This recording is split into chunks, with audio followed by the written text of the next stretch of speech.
Greetings, opera lovers. It's Rona from Pittsburgh.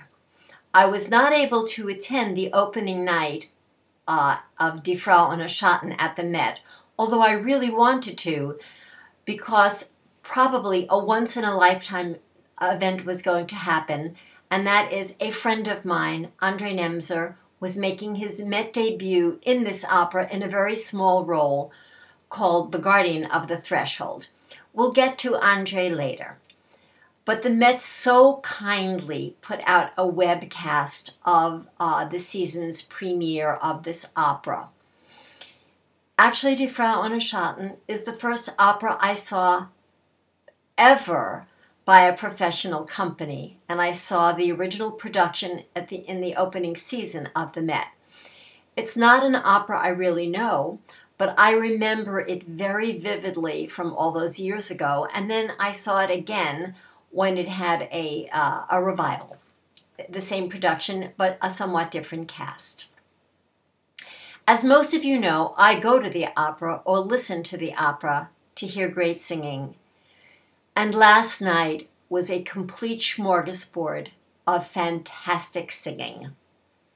I think I could spend my allotted time of 10 minutes just praising Christine Goerke, who played the title role, Die Frau. She doesn't have a name, because it was a breakout performance. It was just superb singing. As I was following it with the score, I actually did not realize how difficult it was. I'm not sure I've ever seen an operatic score for a woman who has to sing high B flats, B's, C's, also has to sing a low F. And she sang it very well as all the high notes. I'd like to spend a few minutes, since I've started with Ms Goerke, speaking about her performance. It was just thrilling. Her voice has a very rich timbre to it that is inviting. And as she negotiates all the passages all over the place, it's so smooth.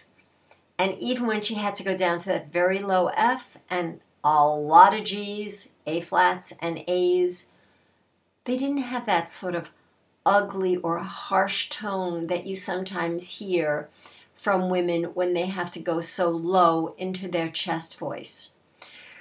Her voice rose above the orchestra at all times. Also, although I'm not really sure about every aspect of the libretto, it seemed to me that she was portraying Die Frau very sympathetically, and you were drawn into her interpretation, not just through her beautiful singing, but through the way she expressed the lines. So while we're on the topic of female singers, let's get right in to the nurse. This is someone whose name I've seen around but don't really know her. She is Ildikó Komlósi. I believe she's Hungarian. The role of the nurse is really tough. She has all those grace notes to sing, that dun-dun. And it's just kind of what I would call an ugly role. She did it very well. She started off fantastically, but this is just a personal opinion. I kind of grew tired of the sound of her voice as the opera went along. That doesn't mean she didn't do absolutely outstanding first-rate singing. She did.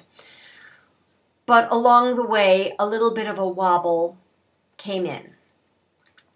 Everyone was very anxious to hear the Empress, whose name is Anne Schwinevelms. I've seen her name around. I had never heard her sing. I'd heard a few little gossipy comments that she used to be this or used to be that. She had a vocal crisis. I have no idea. All I can tell you is she sang very beautifully last night. It was a perfect juxtaposition of two kinds of singers between she and Ms Goerke, as her voice was, although she has all those big high notes, was very light. It didn't have that push up. And so I enjoyed it tremendously. There were a few high notes that weren't spot on, but I was okay with that. Overall, she did a beautiful job. So now we're done with the women. Now we get to the men. The two lead men is, of course, Barak, who was done by a singer whose name I didn't know, Johann Reuter. Wonderful. Absolutely wonderful. I also love the timbre of his voice. Barak is a very sympathetic character. In the role of the emperor was reading the wrong line. The emperor was Thorsten Curl, another singer I've never heard of. He was terrific. Why isn't he singing more at the Met? I don't know why he wasn't singing at any of the Wagnerian operas that they had recently. I hope he comes back in the future. But from all the singing that was done, I was listening for the last few moments of the opera when my friend Andre Nemser came out and sang The Guardian of the Threshold. He did a great job. It is sometimes done by a countertenor, and was this time. His voice is so beautiful. It rang out great. I'm just so proud to be his friend. Well, one cannot go or hear a Met performance without noticing what a fantastic orchestra they have. And having a score written by Herr Strauss, where you get to get all the rich colorations of the orchestra, it was just such a treat. And the conductor, whose name is Vladimir Jurowski, kudos to you. You held it together really well. I was kind of tired as I go to bed early, and I listened to the entire opera, and I thought you did a great job. If you're listening, Mr. Jurowski, and I hope you are, thought you did a great job putting this together. Now I would just like to say a few words about the opera in general. I know this is really not a popular opera. It's not often done. And I think one of the problems is that, first of all, you have to assemble a fantastic cast to pull it off. But for some reason, I'm just not drawn to this mythical story. The woman without a shadow, looking to regenerate life, to carry a child, to have a child. I have read somewhere that Hugo von Hofmannsthal, the librettist, and Richard Strauss, the composer, wanted to write their great masterpiece with this opera. And it almost seems like they're trying too hard. However, some of the music really overcomes what I would consider weak points in the story, and that is that the end of Act 2 and the end of Act 3 are totally glorious. It reminded me a little bit of the end of Der Rosenkavalier, where you just have beautiful music that keeps rising and rising, the combination of women's voices in Rosenkavalier.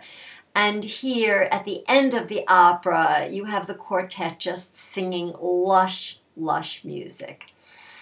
The one thing that does hold the opera together a little bit is that at least there's a tune associated with the emperor. And so that's sort of a leitmotif that runs through the opera. But other than that, there's just so much meandering around. It's hard to really grasp on to this and really dig your heels in. I know a lot of you who are big Strauss fans are going to think I'm way off the mark, but it's just my opinion.